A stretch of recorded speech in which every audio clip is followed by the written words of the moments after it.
Skyzone.Society. Yo, y'all already know what it is. If you tuned into the Zone Sports Podcast. I'm one half of your host, your boy Big V. You see my guy over there with his name on the back. What's good?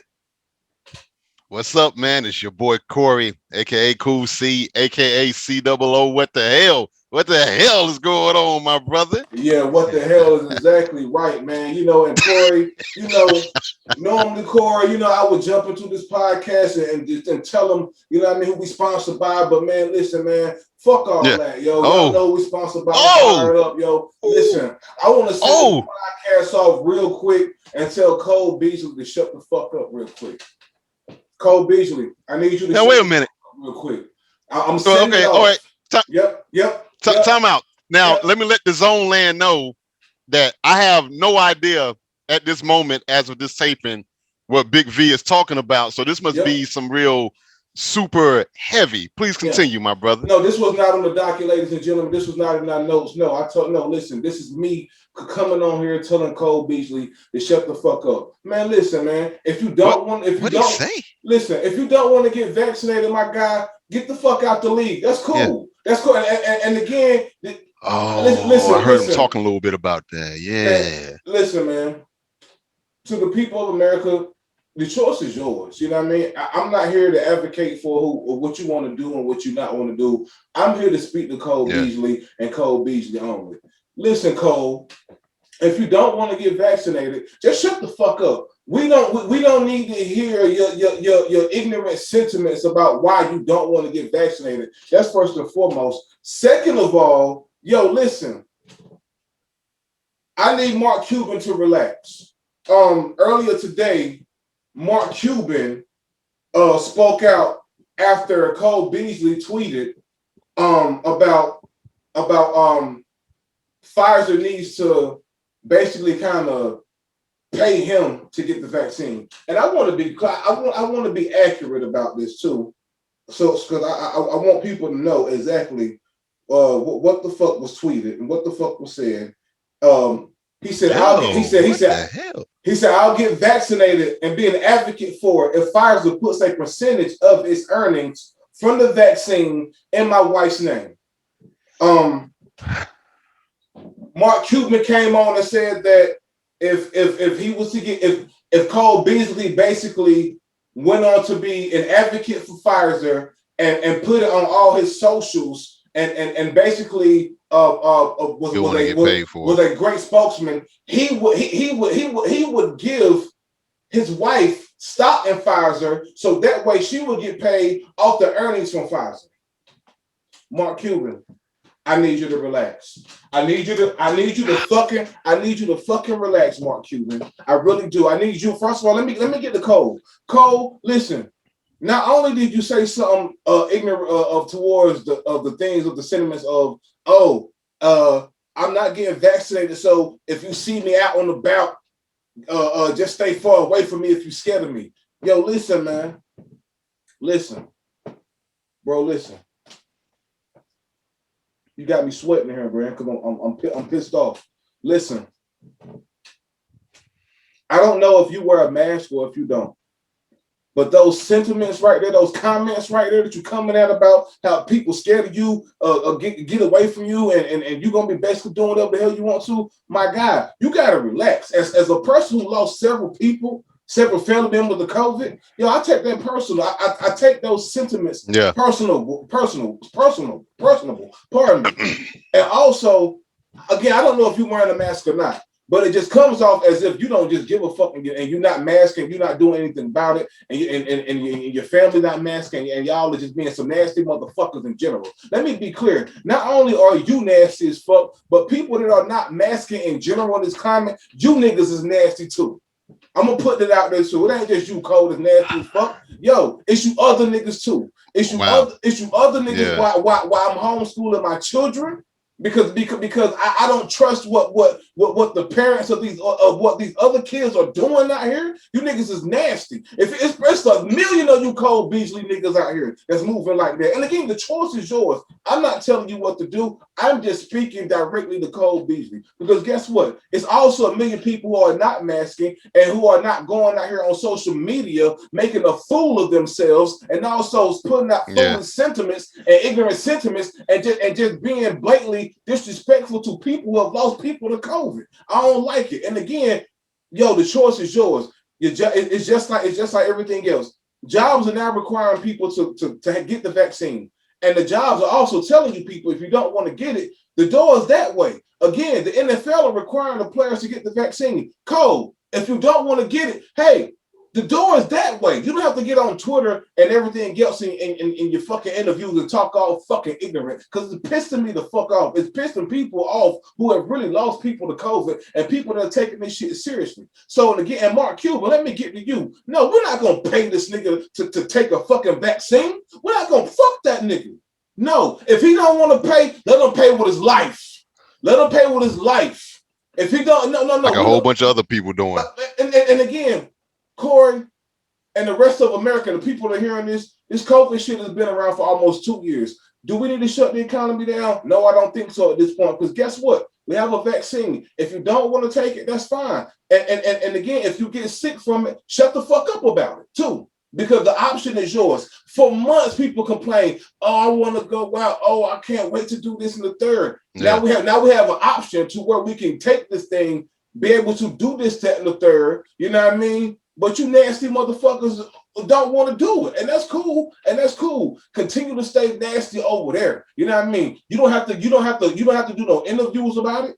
You don't have to get on social media about it. You don't have to do shit. You don't have to do shit, but just chill. You feel me? And whatever happens to you, just be prepared for the consequences. That's all I'm saying. And the great Jalen Rose said the best the other night during the podcast on Jay Will. My God, if you didn't hit it on the head. Listen, this vaccine, no, it does not stop you from getting COVID. Boy, let me tell you something, boy. It gives you a 97 to 98% chance, depending on which one you got, of beating that thing if you do get it. It gives you a 97 to 98% chance of not dying. And boy, do I like those odds. And let me tell you, like Jalen Rose said, man, listen, this thing is just like a bulletproof vest. You put on a bulletproof vest, you can still catch a slug. You put on a seatbelt in the car, you can still die in a car accident. But guess what, man? You're not going to be ignorant and dumb. I hope, and not get in your car and not buckle up. If you do, stay the fuck over there. Please, go that way. Get away from my family members. Get away from people like me. Get away from people I love like Corey. Get away from everybody that I fuck with, because we don't want you around. But Cole Beasley, shut the fuck up, man, please. And Mark Cuban, relax. No, we don't need to pay this nigga, give this nigga no stop, or his wife no stop for them to take the fucking vaccine. That's their choice. Let them do that over there. If he wants to get kicked the fuck out of the NFL, let him do that too. That's cool. We out at this point in life during this COVID situation. We all have a choice. That's all I want to say, Corey. That's all. We do have a choice, and you good, and I ain't gonna spend too much time because I really don't have that much to add. You said it, eloquently, far as I'm concerned. And my thing is this, man. And I know we're gonna catch some arrows because, the thing is, I don't really care about that, by the way. No. It's done been politicized enough. Where initially I thought it was the Republicans, or what I call repubs, that's like, hey man, they're against it, but it's Dems too. Then it's like, okay, well, maybe it's a black and white thing. It's like, well, I see plenty of my brothers and sisters that's like, we don't need to get it. So just for anybody who even cares, where my stance is on it, get the damn vaccine. I lost my mother-in-law this past February due to COVID. The vaccine was not yet made available to her. She was 62 years old. And if she would have gotten it, had she gotten the vaccine, she would probably still be here today. But because of the tiered system that was laid out, it just wasn't in time. It happened, and you do get to a point where we call it COVID fatigue, where it's like, well, I know I shouldn't be doing this, but I still got to live life, and if that's the way I got to go, then that's the way I got to go, and stuff like that. And I heard this Cole Beasley deal, like I think I want to say like maybe last week. I don't know if what you're talking about is something he just said new, or he's still going on and on about it. Um, I do believe in choice. I am kind of against the whole like not against the whole regulation, but just certain parts. Like I don't feel like the government should make us do anything. But that's another topic for another podcast, which we don't really fuck with politics on this show. But you know, I I kind of scrap a lot of that when it's for the greater good. All right, what does that mean? People not dying. That's what I mean by the greater good, right? Like, I'm starting to see, like, I mean, and we'll segue to the NBA in a bit, where you see like the what is it, Deer Park, where you see like everybody out and about, and you even see like the stadiums now. Even I watched wrestling this past Sunday and Monday, of the fans being back, and it's great to see. Absolutely. But at the same time, I'm kind of like with the side eye, as most of them aren't like wearing a mask. And I'm like, well, if you're vaccinated, like, okay, all right, but I'm saying all that to get to this point here. How many of them are really vaccinated? Because in my opinion, this is just my opinion only, you could tell like people who are vaccinated that are still responsible. Whereas you see people out and about that may be vaccinated, but just because they out and about don't mean that they're not, that they're going to drop the mask. They're still going to wear it. You see it at some of these arenas and WWE arenas, and getting at the NBA, and you do see some people who still like, yeah, you know what, vaccinated or not, I'm still going to wear my mask because there's too many of y'all mofos around. And then you have the majority of people who I don't even think are vaccinated. Now there may be some that's vaccinated. It's like, hey, fuck this mask, I'm out. Hey, all right, fine. But I still think it's the majority of people who are getting vaccinated and they're not wearing the mask. And it's like, all right, look, I want to like, I get sick of wearing the mask too, bro. Like, I haven't seen my dad in a year and a half. You know what I'm saying? Like, I I want to get back normal too. Like, it sucks. You say the sooner that we get back to being responsible, whenever that's going to be, especially with this Delta variant out, it's going to try people. It's definitely going to try younger people. The sooner we will be able to get back to not wearing masks. So I'm waiting for that day. And I actually thought we was a step closer. I think we're closer than what we were before. I don't want to like go too crazy over that. But I'm just amazed at the amount of surplus at a vaccine, where you got other countries that want it but don't even have access to it. Whereas us over here, I think as a population of the United States, I mean, we're not even halfway. I think we're still hanging with like in the 40s, lower to mid 40s, maybe. I think in North Carolina it's a bit better, where it's close to like 49 or 50%. But it's out, it's available, it's free. You don't have to have insurance or anything like that. So I mean, back to the money thing that Cole Beasley was talking about. Like, hey, look, bottom line is this, and I'll wrap it up by saying this. Look, if you don't want to get the vaccine, that's fine. Like you said, stay your ass over there. Because I would, on the normal circumstances, Big V, I would say like, hey, well, you do whatever you want. It don't affect nothing over here. But it does. That's the problem. It does affect something over here. I go to work. I go to work.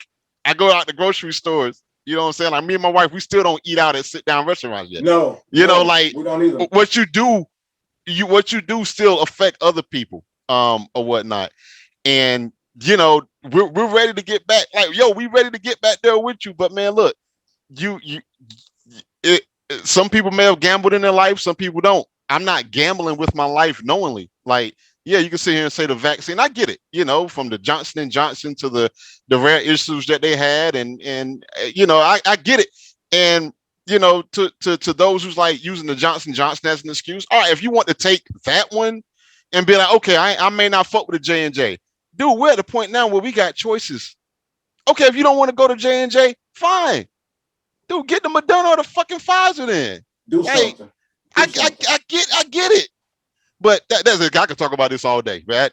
Get fucking vaccinated. That's to all the zoners out there, our stance is clear.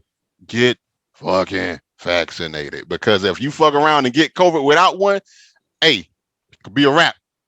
And so go ahead. I want to be clear too with this new variant, because since we own it. Again, this is not a medical podcast, but I do want to be clear. The CDC is saying that the people that are laid up from this new variant are not vaccinated. That's right. I think they said like a good 90% of people that are hospitalized are the people who are not vaccinated at all. And we're gonna move on, man. I just want to read this ignorant ass quote from Cole Beasley. Unbelievable. Beasley went on to say, I'm Cole Beasley and I'm not vaccinated. I'll be outside doing what I do.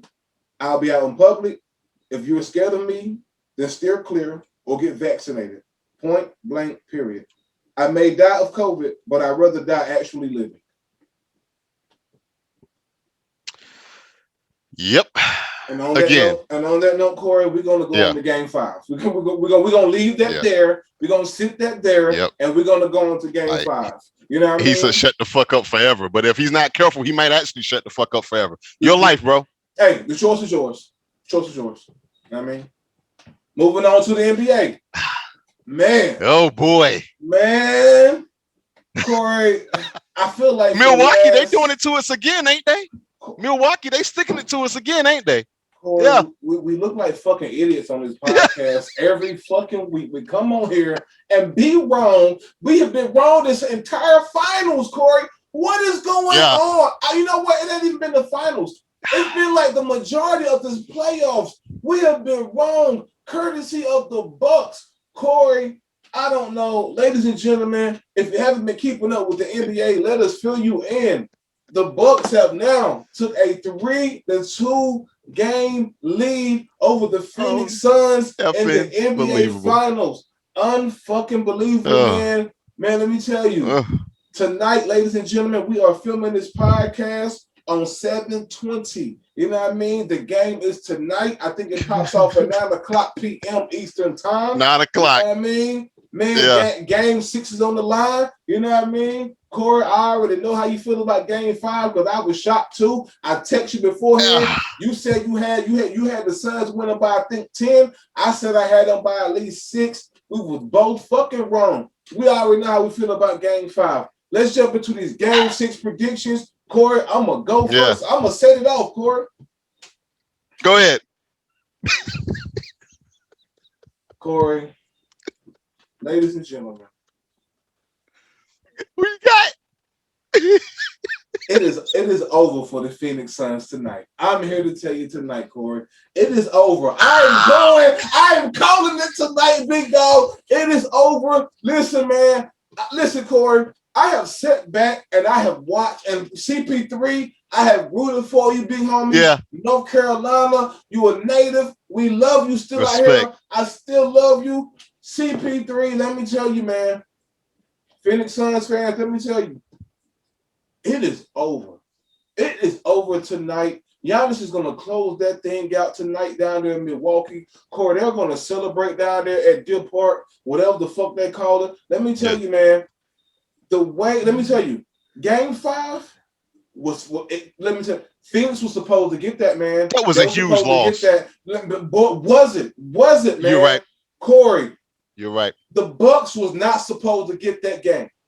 The way that game started off, I just knew that you were going to be right, that the Phoenix was going to win by 10. I just knew the Suns was going to pull up. I knew that both of us were going to come on this podcast today and say, yo, man, we were finally right. I just knew that the Suns was going to win it. But let me tell you, man, Budenholzer and the boys have adjusted like nobody's business. Yes.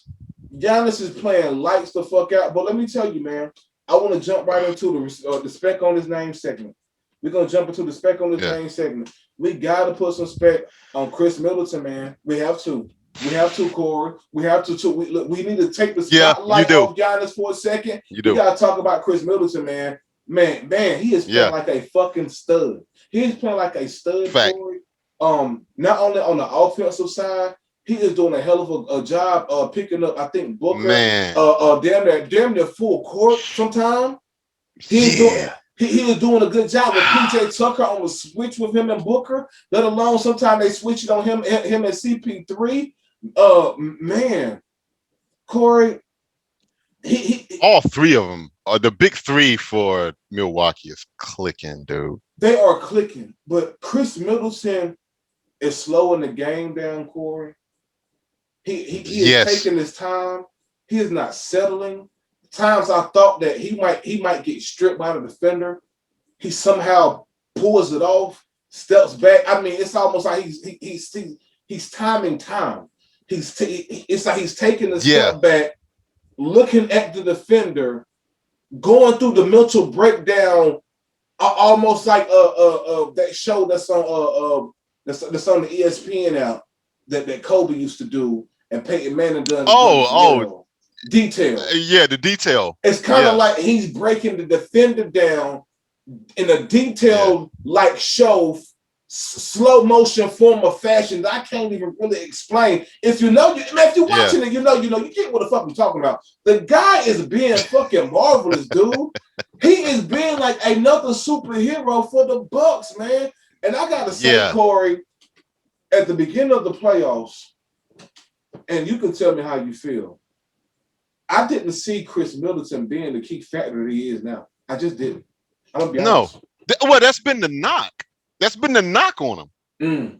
That's been the knock.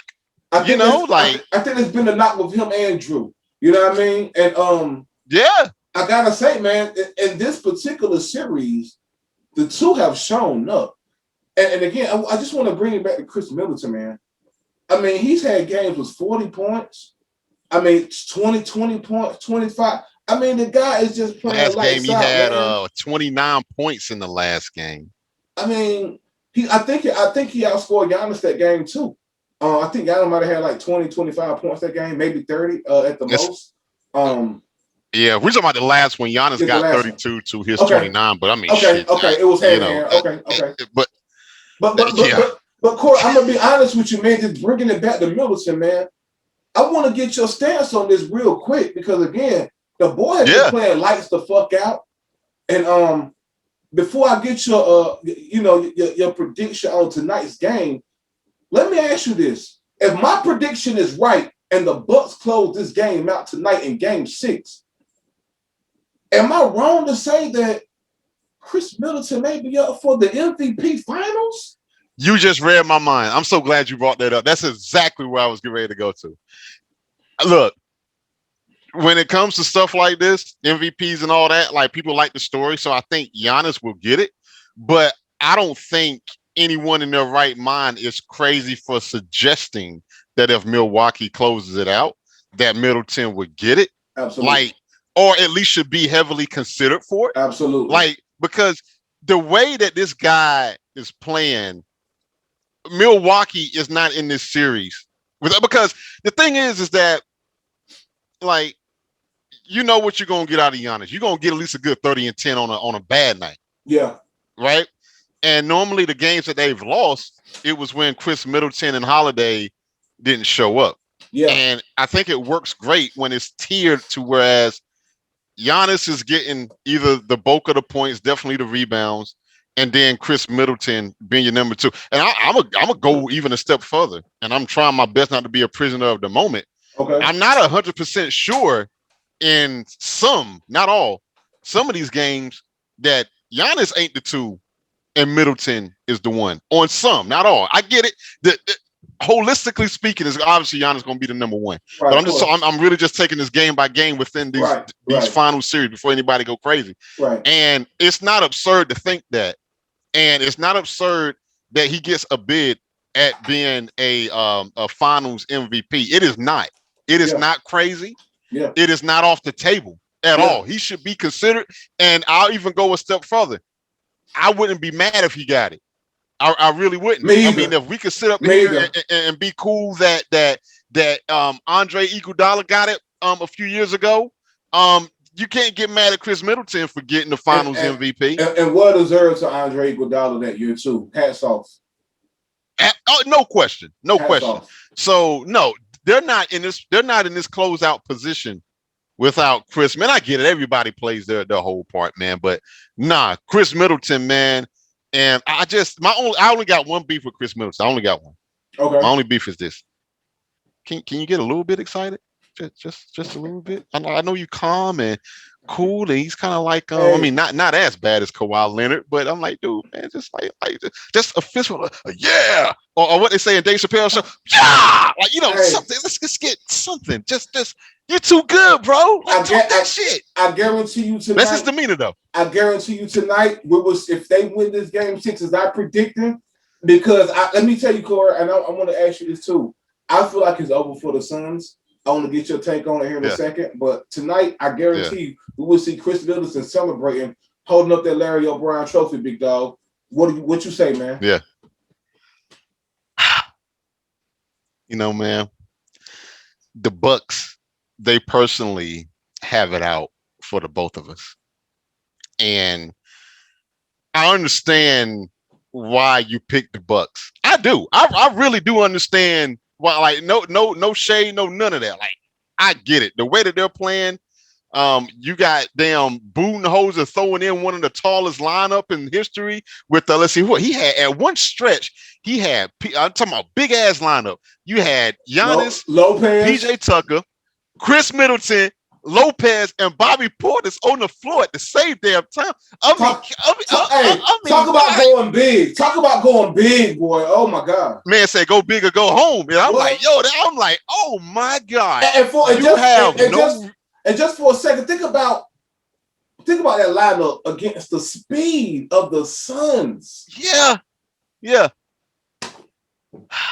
So I think Milwaukee, they listen to us, or they like to stick it to us, because I got to die on the hill at this point here. Okay. I can't pick the Bucks. I can't pick the Bucks. I know it. I know you want to do it. I don't really have a reason to not pick the Bucks. I am picking Phoenix because of what the Bucks have done to us throughout the course of these playoffs by making us look like grade A idiots with our predictions. And I get it. Cats are probably saying, Corey, Big V, hey, man, look, everybody don't get it right. Yeah, I understand that. Collectively, as a staff record label and as a crew and as a podcast, Milwaukee has been making us look horrible. So I want to say to Milwaukee, fuck y'all. That's what I want to say. Fuck y'all for making us look so bad is what I want to say. Can I say that? Okay, I just said it. I'm going with Phoenix in Game 7. Ooh. Why? Because of Milwaukee. Game 7. Okay. I like that. If Phoenix wins, it's going to be a Game 7 back at the house. I like it. You know what? I would love that. I would love that. I would love that. I would love that because you said it would be be a 6-game series. I feel like it would be 7. I would love that. You know what I mean? Because let me tell you, I don't want the series to be over tonight. I want a Game 7. I don't either. I want a Game 7. Outside of look, I'm holding fast to my mentality of every game is almost like its own series or its own record. It's like the game within the game. Yeah. And one thing that I do, I watch a little bit of women's tennis. I watch some of the guys too, but mostly the ladies. And them closeout sets, those are harder, man. Like those are a bit harder. Like that closeout is gonna be tough. That's a whole different mentality, or whatnot. And I will say this: I think Phoenix wins tonight, but I'm not 100% sure if it's going to be because of Phoenix. I think Milwaukee is going to lose the game in the sense of they're going to fuck it up somehow. Albeit maybe one of the big 3 or 2 out of the 3 big 3 don't show up. They're kind of coasting, they say, oh, we got in the bag. Even if we don't get it tonight, we'll close out in Phoenix. So what? Or whatever. I think we got a lot of that could potentially happen. Obviously, I don't know anything for sure. But bottom line is that, Milwaukee has made us look bad. So that's the main reason why I'm picking them from a comic standpoint. But I do think that closeout games are tougher. And I think you're going to see a few things. One, the will of the Milwaukee Bucks to know that, hey, we got this. We're at home. We're going to treat this as if it is a Game 7. Yeah. And I get it. It's tough to do that, right? And you're really going to see the will of Phoenix as well, because I don't know. I'm like you. we both from North Carolina. We respect the hell out of CP3. He's not himself, and I'm not sure if that is COVID, even though he got the vaccine. Of we seen this with Jason Tatum earlier this year, and a few others with Cam Newton and football, where they vaccinated or not, they may not come back quite the same. I don't know that. Or is it a injury that he's not going to tell us about until after the series is over? But CP is not looking like himself, so I do think that they can mess around and skate tonight. And I'm gonna stick with my original pick. Well, I don't even remember what my original pick was. I know I had Phoenix winning, or whatnot. I think I had Phoenix in 6.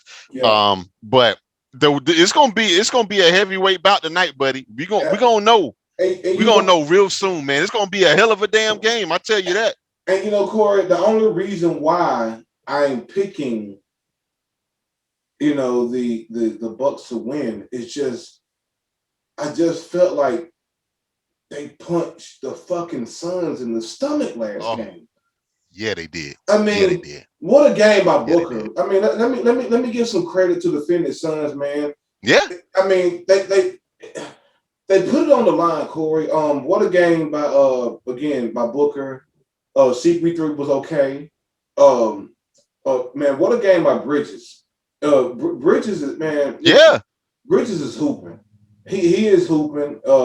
Campaign did his thing. The Jay Crowder came, and did what he needed to do. Yeah. Crowder's been excellent. Again, it was just more a tribute to the Bucks, man. That's all. Yeah. I mean, you're exactly right. That's just what it is. Corey, I mean, they are playing fucking phenomenal. Like, I can't. mean, the way.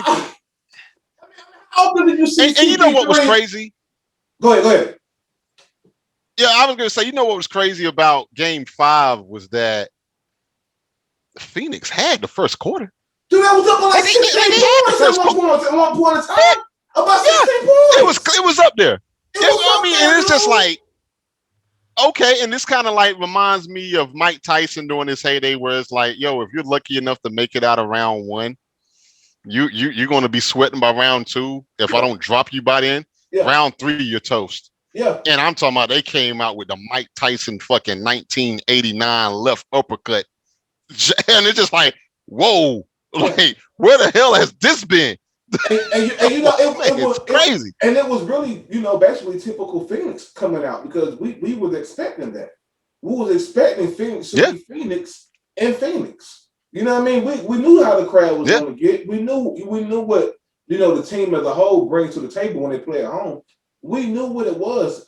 Again, what I was getting ready to say, at the end of the game, how often did you even see that, like CP3 just, trip and fall like that?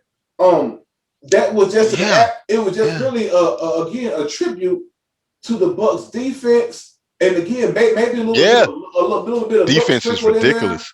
But man, that fall just summed up the game, and that alley to Giannis at the other end of the court.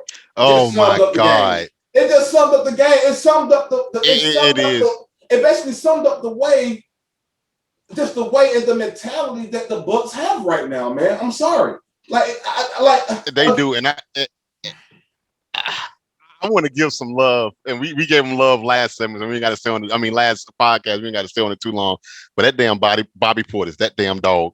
That's a dog. I'm telling you, ladies and gentlemen, that is a man's man right there, buddy. Absolutely. He has a man's man. Put him in a purple and gold any day. I'm telling you right there, I love that guy. Absolutely. Okay. Absolutely. Absolutely. You know what I mean? We're gonna see tonight. Corey got the Suns winning tonight. I got the Bucks wrapping it up. You know what I mean? Tonight, 4-2. Milwaukee ain't doing it to me again, man. I'm dying on my fucking hill. Hey, I'm dying on my hill. Listen, man, I want there to be I want there to be a game 7, but man, we're gonna see tonight. You know what I mean? We're gonna see. I'm gonna be tapped. Ain't mad at you though. Yeah. I ain't mad at you, buddy. Let's move on. Let's move on to some NFL stuff for my NFL people out here. You know what I mean? There we go. The zoners, we got you. Unfortunately, we got y'all on this topic though. I don't even discuss it. You know what I mean? Yeah. But it's just just one of them things that we don't have to talk about anything we don't want to on this podcast, but I want to talk about it. Um, Ladies and gentlemen of the Zone podcast, I don't know if y'all have heard or if you were tapped into the NFL in that way. Some of our listeners aren't really tapped into the NFL. Some lean more NBA, some lean more MLB or what have you. Richard Sherman, who is now a free agent, was arrested for. Let me look it up because I want to be clear on what he was arrested for. They said that he was arrested for. I want to say. Let me look it up right here. It said that he was arrested The for the name itself is confusing. well, it said for burglary, domestic violence. Right, right. I don't really get what burglary, domestic violence means, but I will say, Right, Corey, neither do I. That's where I got stuck at, man. I got stuck there, but I want to say the last couple of days kind of made things a little bit more clear as footage came out Yeah. of him on the Ring camera of him Yeah. trying. Oh my gosh. The clip that I saw was credited to NBC. It was footage Yep, of that's where I him. saw it. It was footage of him, but trying to break into the home, looking like he was taking his shoulder and ramming the door. Kept whoever he was speaking to. I don't know who he was speaking to. He kept telling whoever he was speaking to come through, come through. He kept yelling, "Come through!" as he was taking his shoulder and just ramming it against the door. You know what I mean? In a manner of he was trying to bust down the door or whatever. Um, Yeah. uh, I think his wife was the one that made the 911 call. Yeah. I don't know what him and his wife has been going through. I do know that they pronounce her by with a different last name. I don't know if they're divorced. I don't Yeah. know. I don't know how things of that nature work. But he was denied bond for a while. Um, the judge came out and actually granted him bail here recently, and he released a statement on Twitter per his account that I want to read here. Um, and it says, I am deeply remorseful for my actions on Tuesday night. I behaved in a manner I am not proud of. I have been dealing with some personal challenges over the last several months, but that is not an excuse for how I acted. The importance of mental and emotional health is extremely real, and I vow to get the help I need. I appreciate all of the people who have reached out in support of me and my family, including our community here in Seattle. I am grateful to have such an amazing wife, family, and support system to lean on during this time. That was a quote from him again via his Twitter account.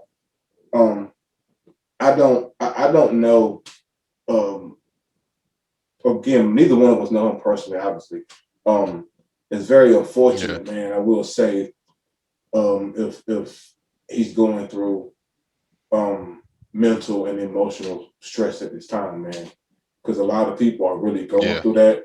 Um, I definitely hope that he gets the help that he needs if he needs help, and maybe he can, move on from the situation like many others have gone on to after they have gotten the help that they needed, mental health and emotional wise. Um, I hope that he isn't using this as some kind of crutch, though, as we know that some people kind of ride the mental health wave, so to speak, in order to Yeah. get themselves out of said situations or troubles or whatever. Um, Again, it's a thin line. You have people that ride that wave and use it to their advantage, and you have people that actually go to mental health problems, actually need the help. And again, I pray for him in both regards. I pray that he's not using this as a crutch, and I pray that he does get the help that he needs. I pray for his family. I pray for all parties involved, his wife and kids, anybody else that was maybe hurt in the situation. There were rumors that he was tussling with his wife's uncle. Don't know how true. Yeah. Yeah, I don't know how true that is. I'm just going off, what the reports are saying. Again, what's most important is that he gets the help that he needs, and that his family is okay. What are your sentiments on the situation, Corey? I think first of all, definitely. prayers up to him and his family, and his wife in particular. I mean, because to me, she's the victim, and the uncle, to me, are the direct victims in this, right? And the thing about it is that, like, even though he's not in his prime, like, he's still an athlete.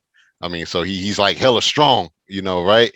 And you know, a few things came to mind. One was that, this really kind of could tell you, and this is really probably about true in all walks of life, of how different someone is on the job versus their personal life. And it just kind of goes to show that you don't really know what's going on with somebody. And just because a person look well put together and this, that, and the third, that don't mean that not anything's going on. Because when I like Richard Sherman on the field, he's an antagonist. Like, I don't like him as a, I mean, he's the one who kept my 49ers from going to the Super Bowl, talking trash about Michael Crabtree and that whole deal with Aaron Andrews. It's like, you don't want to try, so it's like, that's where my hate for him started, as a professional team deal, but this ain't about that right now.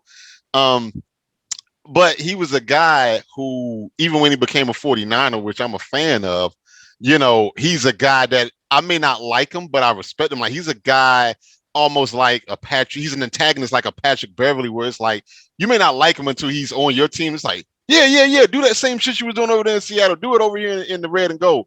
When I think of Richard Sherman, though, man, I think of someone who is really strong upstairs mentally, in a sense of smarts, very calculated. Like, he don't do much by accident, right? Like, you even listen to, and they don't mean that athletes can't be smart, stuff like that, but you could just tell, like, the dude went to Stanford, if I'm not mistaken. Like, he's a different cat with that. Like, he's a guy a black Stanford graduate. Yeah, he's a guy you could have a stimulating conversation with and, like, really learn things. I love being around people like that, or whatnot. And he makes you think of things in a different way, very thought-provoking. In that. And I think that helps him out on the field. And so when I first heard this story, I really couldn't believe it, because of my perception of him just being a smart man, right? Same. But then, they say that he was drinking. Well, that truth serum can make fools out of everybody, if it's not handled properly. Am I going to put all of that on the drinking? No, I mean, I knocked down some beers, and I've been shit faced plenty of times, and I ain't gonna say I was fully aware of what I was doing, but to the point to where, I mean, I fell down some stairs before, but not to the point where I'm about, like, like, I'm about to fight somebody or cause havoc. So that kind of leads me to something else. What you spoke about is something going on with him and his wife, and that's none of our business, by the way. When it comes to marriage, boyfriend or girlfriend, any your spouse, period, or whatever, that pain that is afflicted upon you, it hits different than somebody out here on the street. And I don't know who did what, said what, how it escalated. Don't know nothing about that other than the Ring doorbell and the 911 call that was released, right? So I ain't gonna pretend to know about that. But what I will say is, nobody is perfect. I'm not perfect. You're not perfect, or anything like that. And I get it. You can't really schedule when you're going to have an argument or a disagreement with your old lady. Like, that's not how it works. That you just so happen to have an argument while you loaded. Then, hey, if you can't handle your alcohol or weed or whatever your vice is, if you can't handle it under the most worst stressful of situations, you probably either need to cut back or stop. Because that guy that I saw on the Ring camera wasn't Richard Sherman, bro. No, it wasn't. That's not the guy. And I get it. We don't know him. Right. I'll be fair. We don't know him. It wasn't our perception that guy, of him. Yeah. Absolutely not. That's not the Richard Sherman that I've seen, or whatever. But just because we have a perception of him, you haven't met him, I haven't met him. For all I know, this could be a facade where he's always been like this, and it's kind of being controlled and checked, and the right person as it came out. Now, let me credit his wife, Ashley Sherman, who told the cops, "Look, he don't have a gun. Don't shoot. Absolutely. 1000%. Okay. I want to give some love. That is Go important. ahead. That is important. Please do. That is important to point out because that's huge. When I heard that, I love that. I love that. That was key. Because look, man, we all know what's been going on really since a long time, starting with Emmett Till, hit our generation with the Rodney King deal and Trayvon Martin and more than we even care to count right now, right? The point I'm getting at is that zoners, this situation could have went a whole entirely different direction. I mean, you have a distraught Richard Sherman trying to kick down doors. You got a wife and her uncle. Whatever happened with Richard Sherman or whatever, wrestling hands was laid on somebody, whatever. And the fact that even during the height of the crisis, when she's on the phone in fear, I don't know necessarily for her life, but definitely in some type of fear, where she still has the mindset that she cares about this man so much to say, look, he's not armed. If anything, he is threatening to kill himself. He is not waving a gun. Don't shoot. That's Hands important. up, don't shoot. And the thing, and I want to give cops a smidge of credit. When they showed up, according to the reports on Yahoo and ESPN and everywhere else, was that look, I get it. He's a star. People know who the hell he is. They was talking to him, yada, yada, yada. Like, look, man, da, da, da, da, da. But look, check this out, Sean. Look, man, we got to bring you in. Like, we got to bring you in. And then that's when shit really hits the fan. It's like, well, no, I thought we was good. Well, we're good. But you got to understand, Mr. Sherman, please, with the Mr. in front, we got to bring you in, man. Man, no, fuck that. Sherman, listen. Yeah. We got to bring you in. Yeah. Man, we got to bring you in, bro. And then that's when things really got crazy with the cops. Now, let's focus on the postmortem of this, at least a semi-postmortem of it, where he's not, to me, it doesn't seem like he's looking for a way out of this. It looks like that he's trying to take responsibility of it. And I think that for him to come out, and say what he said, I mean, you could argue he had to do it. Nah, a lot of people who are accused of any type of domestic violence or any type of crime, they don't really do anything. They plead not guilty. That's right. I mean, did we ever hear of Greg Hardy being sorry for throwing old girl on a bed full of guns? He ain't never apologized for that. So I mean, he didn't have to do it, is what the point I'm trying to get to. He didn't have to do it. And I'm not saying he deserves special credit for doing it at the same time. I do feel that there's a sense of remorse. And I feel like this is not going to happen again. I just feel that way. It's just a hunch. I think he's too smart to let this happen again. It's kind of like one of those things, man. It's like, you have children and, the old moniker of, hey, man, don't get caught with your hand in the cookie jar. But it's like, damn, man, once you get caught, man, two things either happen. You either fall back and be like, oh, damn, man, mommy and daddy ain't playing about this whole cookie thing. Like, or you're going to either figure out a better way to not get caught next time. Yeah. And I don't see that going in the direction. I think he got his hand caught in the cookie jar. Look, dog, there's cameras everywhere. I think he'll be a grade A certified idiot to let this happen again. I'm in his corner. I'm also in his wife's corner, or whatnot, because they're the ones who got to live with it. This is all we've really heard. Yeah. He's been in the league for a minute. Yeah. So he does have a benefit of the doubt. And unlike the Chad Wheeler situation, where I can already hear people right now. Well, what about the Chad Wheeler? Why don't you bring the same type of smoke? Because it's levels to smoke, bro. Yep. This ain't that. It ain't nowhere near that because first of all, ain't shit happened. No, his wife wasn't beat them into a pulp. That didn't happen. Sorry. Thank you. That didn't happen. Thank you. No. Thank you. So anybody who want to message with the comments, before we you even get started. We're here. Yeah. So those two, they're not even comparable. Or whatnot. So no, but it is an unfortunate incident, and I think he's going to learn from it. and become a better man for it.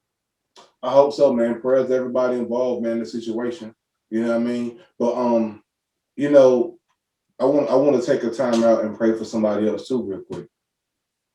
I want to pray for the Packers because guess what?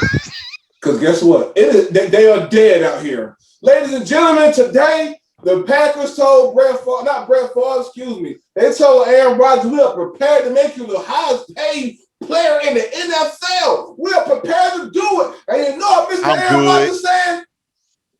I'm good. He said, don't even worry about that. Don't even worry about it. I'm cool over here. I'm good over here. We cool over here. You know what I mean? I'm all right. Keep the paper. I'm all right. Don't even worry about that, man. Don't worry about it. Don't worry about it. That's what he told him. He said he was good. He said he was good. He was good. You know what I mean? Which Corey, I think they said would have made him, again, the highest paid player in the NFL and would have kept him around for maybe like another 2 to 5 seasons, so to speak. You know what I mean? That's what the contract was like. My man said, nah, don't even trip on that, cuz. I'm over here playing golf with my niggas. Don't even worry about that. I get back to y'all on something else. I might not. Matter of fact, call around. I heard Philly looking for somebody. Ooh, Corey, what are your thoughts on the situation, big dog? I gotta know. Because again, we call this, ladies and gentlemen. If you're new to the podcast, or if you're old, we want to remind you niggas something. We told y'all months ago he was not coming back. We told y'all he was done. We told y'all he didn't care about the money. We told y'all he was sick of how they was drafted. We told y'all he was tired of Mr. G. We told y'all all of that, everything. We told him, Corey. We told him. And keep in mind, Corey, it ain't nothing. He's about to see if it hasn't started yet. He's about to start getting fined for missing training camp. I think maybe like 50 grand or something a day, 59,000 a day, somewhere. A lot. Like a lot of money. Shitload of money. And guess what? More than what I know. And guess what? He said, nah, don't worry about it. Don't worry about it. I'm good. What are your thoughts, man? Man, what first does this mean for Green Bay, man? Tell me. G thing ain't nothing but a G thing, baby. Got Aaron Rodgers going out of here like crazy. And shout out to Mark Murphy, the president and CEO of the Green Bay Packers. Man, they're toast. They're toast, man, because I heard about this once, and I'm not sure how often that it happens, where you got G thing, whatever. And for the zoners who this may be your first time catching, G thing is basically what the GM of the Packers. I don't know how to say his real name. We don't know how to pronounce his last name, so he's Mr. G on the podcast. G thing is so we're gonna call him Mr. G, Mr. G or G thing, and shout out to Mark Murphy. Murph, my guy. It's been rumored. Well, not even rumored. This has been confirmed at least once that G thing and Mr. Murphy went to it's so funny. Went to Aaron Rodgers' house just to have a talk. Knocking on the door, like, man, hey man, just want to talk, man. Just trying to smooth some shit out. Like, just want to holler at you real quick. And what happened? Check your temperature. Yeah, I mean, Aaron opened the door and they had talks. And hey, thanks for stopping by. Okay. And as Russell, my man. I used to call the show, Corey. How you call the show, Corey? God bless a good night. Yeah, I mean, hey, thank you. God bless a good night. You know what I'm saying? Thank you. God bless a good night. That's it. And it's like, well, have anybody else heard from Aaron Rodgers? No, not really. All right, cool. Let's go back to the crib again. A few weeks go by. And now this part is rumored where they went out there multiple times throughout the end of spring, going into summer. Hey, can we talk? Man, come here, man. You want some coffee, tequila? What you want? We got you. Like, Mr. Murphy G thing. Hey, man, well, look, man, great organization, man. I'm glad to have you. So how's the wife? How's the kids? Yeah. Well, we just want to talk about this thing with you, A-Rod. Yeah, no. Cool. Yeah, well, no, that's just, I'm just still weighing my options. Why you want to come back? Well, like, again, just weighing my options, man. Just, got some golfing to do next week. Y'all can join me if y'all want. Okay. Is there anything else, guys? Mark Murphy looks at G thing. G thing looks at Mr. Murphy. He's like, well, shit, I guess not. So Mr. Murphy and G thing proceeds to leave the door and leave. and wash, rinse, and repeat. And so they are saying, look, man, they are trying to save face right now because they're trying to. People who's been on this since forever. The story is really kind of annoying to me, but it did pick up today when Adam Schefter did post that he turned down an extension because we've been saying for the longest, everybody's really been saying for the longest that look, it's not about the money, and Aaron Rodgers proved that it's not about the money. That's a damn fact, Jack. And so Mr. Murphy and G Thing, y'all could huff, y'all could puff, and y'all could try to blow Mr. Rogers' neighborhood down. But dude, y'all listen. Here's what I would do if I was Green Bay as of July the 20th, 7:01 p.m. Eastern Standard Time. Trade for Aaron freaking Rodgers. Because you trade for him, man, you could probably get it's rumored that you could probably get like at least 3 firsts for him, if not more. And maybe some second and third. But I mean, the running deal, at least on ESPN today, was like, oh man, he'd go for easy 3 firsts. Now those 3 firsts, they don't necessarily replace Aaron Rodgers. Nobody will replace Aaron Rodgers, man. But you gotta, I think you have to move forward at this point. Like, you know, we me and my wife, we watched this show called The Shy. I love The Shy. I'm not sure if you saw yesterday's episode. I don't want to spoil it too much, but I will say. Okay, well, I'll say this. I'll say this much since you haven't watched, because I hate when people do that shit to me. You know, the show, yesterday's episode is geared around love and relationships, and it's basically, for lack of better words, so I won't spoil it for you. You got to know when to say when. You got to know whether if love is worth fighting for, or whether like, man, we done did too much, man, we can't come back. And Rodgers and Green Bay, aka G Thing and Mr. Murphy, y'all done did too much to go back. You look at things that was done before, and we spoke about this, but we're gonna reiterate, where y'all are not aggressive as a staff, record label, and as a motherfucking crew when it comes to free agency. We spoke about this before, where it's like, yeah, it's in Green Bay, Wisconsin, but you could argue that you got probably the best behind maybe Tom Brady, and really up there with Tom Brady, the best quarterback who ever played the damn game. People would sacrifice a year or two. You don't think OBJ would take at least a year flyer out there just to see? Do you imagine how scary that would be? I mean, so, you know, the lack of aggressiveness in free agency leaves so much to be desired, right? And then you draft Jordan Love when he still needs weapons in the first round. And this gets dived into a lot deeper, Big V, because you draft, all right, that's the nature of the business. Like, everyone has an expiration date in sports, right? But last time I checked, there were still smartphones around in the year 2020, right? 2019, whenever Jordan Love got drafted, I think it was 2019, whatever. Phones worked back then, right? Emails, they worked properly back then. I'm quite sure even pre-COVID that there's been a few, more than a little bit, of opportunities where G Thing, Mr. Murphy, and Aaron Rodgers was all in the same vicinity or facility, of course, at the same time. So Jeff Saturday was on First Take this morning, and Stephen A. asked him about, hey man, he's a Hall of Famer offensive lineman, for those who don't know. I would have loved to have him in a red and gold uniform back in his heyday. But anyway, he was like, yes, he was. And so Stephen A. asked Jeff Saturday, he's like, did they ever run things by you? And Jeff Saturday was like, dude, all the time. Absolutely. All the time. 1,000%. Did they get your input on some of this stuff? 1,000%. And Jeff Saturday's like, well, it's not that. It's not that I told them what to do. I gave my thoughts, and he said something real profound. He was basically like, look, man, don't draft that guy if you want him beside me, because he's not good.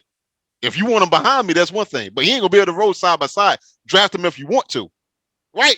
That was pretty much the extent. But the point in the different teams that Saturdays played for, They just gave him a heads up, a little head nod. Little courtesy. Yep. Yeah. Now you add the frustration of a lot of times the NFL is really a direct place, especially if you watch Hard Knocks, especially like when they start to cut players and stuff like that. Like it ain't like they'll tell you over the phone, at least according to Hard Knocks. Yeah, you need to come on down here and bring your books, and and of course you could gather what that means. But the actual firing is done more so than not. It's done in person, face to face. Yep. And so you look at all of that that's not being done, and then you look at Mr. Tom Brady, who basically is getting every single thing he wants in Tampa Bay, aka Tampa Bay, whereas that Antonio Brown and Arians had issues with one another. Right. And I never forget, Arians was like, "Oh, over my dead body, Antonio Brown ain't coming down here." But that was before the greatest living American known as Tom Brady came down there, and that tune changed. So you look at it like they had a real good analogy. It might have been on Undisputed with Shannon and Skip. I get them confused. I flip back and forth between both of them. Right. But they was basically in a nutshell talking about, the problem with some of these owners and GMs, they don't know who their boss is. And it's like, it's the owner. Yeah. On paper, yeah, that's fine. But the boss is normally the best player on the team. As the NBA, because the NBA is the structure-wise is different. Yeah. The NFL is more so it's more stricter. It's the team because you think about it real quick. NBA, we actually get to see people's faces, so people are more drawn to the individuality of the stars. Whereas you can have me as a 49ers fan, you as a Colts fan, I could have 23 San Francisco 49ers line up in my driveway right now. And I would be like, if y'all don't get the hell off my damn property, I'm going to call the cops. I have that thing for you. Because I don't know what they look like, Big V. I don't know what they look like. And so with the NFL, people gravitate more towards the team. Whereas NBA, they tend to gravitate more towards the individual. So, but you got to understand, just because you play in the NFL don't mean you're not an NBA star. Tom Brady is an NBA star. Aaron Rodgers is an NBA star. Patrick Mahomes is an NBA star. Those guys run the franchise. You're right. Don't let ego get in the way and tell you different. Let me tell you something right now. Patrick Mahomes, aka Project Pat, if he's not happy with something and he threatens to leave, guess what? If they're going to be pulling the daggone Mark Murphy and Mr. G coming to that motherfucker's house. Absolutely. That's how you know who the boss is. Forget the org chart and all that. Yeah. Okay. The person who can make a difference on your team is the boss. Yeah. Now, it may be temporary. It may only be for a season. It may be for 2 or 3. But Green Bay, I forgot who their boss was. Yeah. And they're trying to pull this whole thing. It worked with Brett Favre, and you alienated Aaron Rodgers in the process of doing it, but that is what it is. But now, look, you got away with it. It worked. Yeah. Aaron Rodgers is one of the greatest quarterbacks in history. Do we know if Jordan Love's going to be that? No, it's a question mark. We don't know. That's going to be a tough ask. Yeah, so it is. My official stance is this, and I'll let you rock. Trade him, get picks. Please. You don't want to be there. Let him go. And again, to what you said, to piggyback off what you said, it's just time. It's time, Corey. It's time, bro. It's man, time. Y'all see the relationship that ran its course. He don't want to be. I think he was there for what, like 16 years? Has it been 16 years since it's been a minute? Let me look up how long he's been a Packer. My God, he's been there.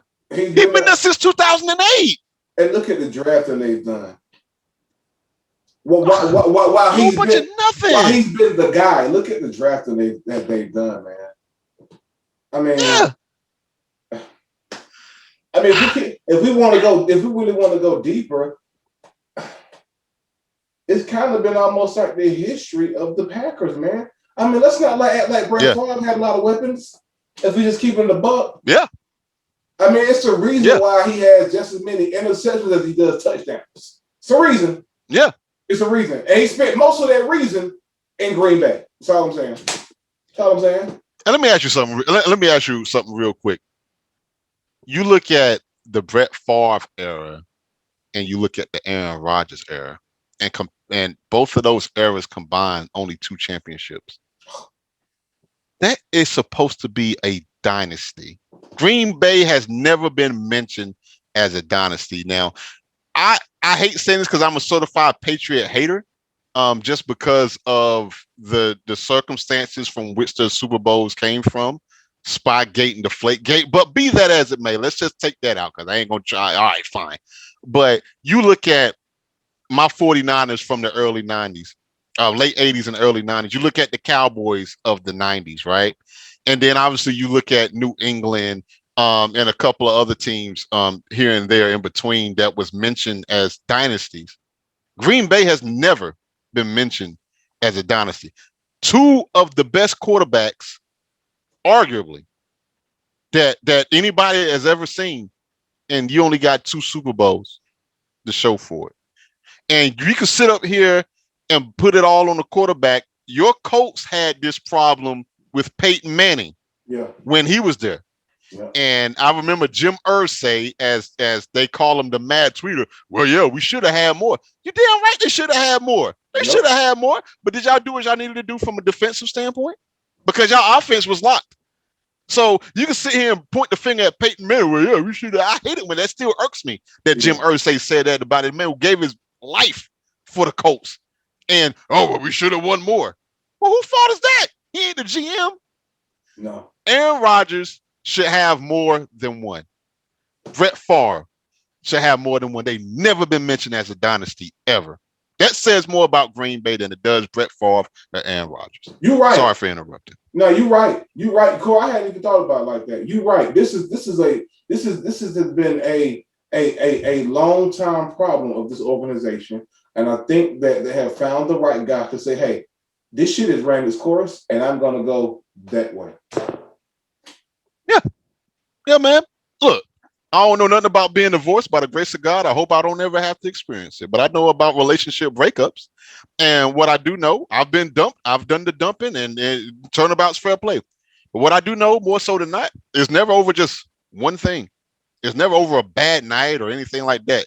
It's things that it accumulates. And I think the Jordan Love thing did it. You're right. I really do. You're right, Corey. I really do. Their relationship is done. Cut bait. He's still valuable. He was just an MVP last year. Yep. Get some 3 picks and some change for him, and just move on, man. I agree, man. We're gonna see how this thing plays out, man. We're gonna keep our eye on it. Yes, sir. You know what I mean? You know how we do. Yo, ladies and gentlemen, we appreciate y'all tapping in and tuning in with us, man. You know what I mean? We're gonna keep it. We're gonna keep the sports news coming. How we keeping it coming? You know what I mean? Keeping y'all updated on the latest and the things that we think are important. You know what I mean? And putting them out there, man. Tonight, we're gonna see if the Bucks can pull it off. We're gonna speak on this on the next podcast. Hopefully it'll be a game 7. Yo, if it be a game 7 this week, we're gonna have to get in a pod right before the game 7 pop off. You know what I mean? This is just to give our thoughts, just to give a quick, a little quickie of a pod. Yeah, just a little quickie. Pause, just a little quickie. You know what I'm saying? We got to, baby. It'll be game. It will only be right for game 7, baby. You know how we do. Yeah. We gotta keep these takes coming, man. You know what I mean? Like I said, we appreciate everybody tapping in on SoundCloud and YouTube. Shout out to the zoners. You know what I mean? Everybody's watching the clips on Instagram, Twitter, wherever you're getting it. We appreciate y'all, man. Keep the love coming. Keep sharing the clips. You know what I mean? We're gonna keep this good content coming for y'all. You know what I mean? Next week, we're gonna talk about. I already got some topics, Corey. It's some rumors heating up about Kuzma might be getting traded. It's some rumors heating up, Corey. We gotta discuss it. You know what I'm saying? We gonna hold it down though for the next podcast. Got you covered. You know what I mean? Got you covered. Corey, you know what I mean? Text you later on before the game pop off, man. You know what I mean? Just no doubt. Just to check in to make sure you still want to go Suns. Just to make sure you still want to go Suns. Just to make sure you got a couple hours, Corey. It's 7:15 right now. You got an hour by 45 to change your mind. You know what I'm saying? I'm gonna check on you. I'm gonna go ahead and set it off like this. I got a new slogan. No lucks for the Bucks. No luck for the Bucks. Ooh. Going down tonight. No luck for the Bucks. They're not screwing me over. I'm gonna die on this hill. And I probably am gonna die, but it's gonna be on this hill. Hey, man. The minute that I pick the daggone Bucks, they're gonna end up losing and we're gonna end up looking crazy again. No. Hey, we're gonna see tonight, baby. We're gonna see, you know what I mean? Yes, sir. Hey, until the Yes, next sir. time, man, you be safe out there. Cole Beasley, shut the fuck up. You know what I mean? Everybody else be safe. Forever. We love y'all. You know what Fact. I mean? Corey, Word I'm up. gonna hit you up, my G. Stay safe, my guy. All right, man. Peace. Peace.